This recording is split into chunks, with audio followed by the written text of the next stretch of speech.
Okay, let's simplify some algebra. Being able to simplify algebra like this, absolutely essential for more complicated maths that comes in A level and the likes.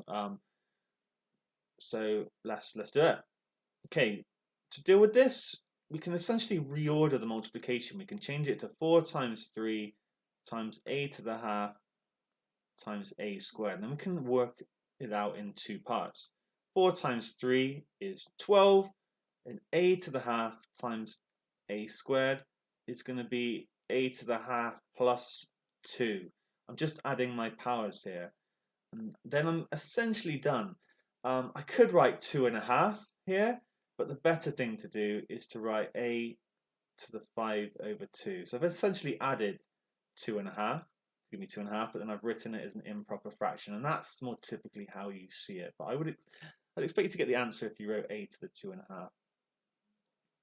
This one, we're essentially multiplying this thing in the bracket by itself 3 times, and that is exactly the same as just raising each individual component to the power of 3.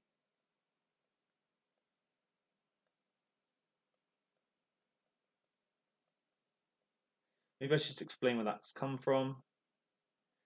It is a rule that you need to know, but essentially I've done this, because this is what cubing is, times this, times this. And then I've just realized, actually, I'm just multiplying 2 by itself 3 times, a squared by itself 3 times, and a to the minus 3 by itself 3 times.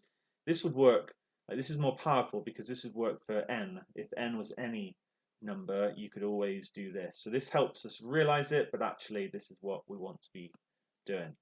Okay, now I just need to sort this out. So this is going to become 8. A squared to the power of 3, I multiply the powers, that's going to be a to the 6. And then here, I multiply the powers again, I get a to the minus 9. Now I'm not actually quite done because I can sort of do a bit more with this. Because I'm dividing by a power here, it's actually going to become 8a to the 6, and I'm going to minus, but I'm going to minus the minus 9.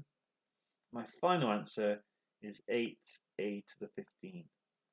Now, to be honest, you might have realized a bit earlier that that was going to happen, so you could have actually have done that here. You could have written 2a to the 5 all to the 3, because I've done a squared divided by a to the minus 3 is a to the 2 minus minus 3. Okay, so you could have done that, but in any case, this is our answer as long as you can get there and you understand the methods. That's the key thing.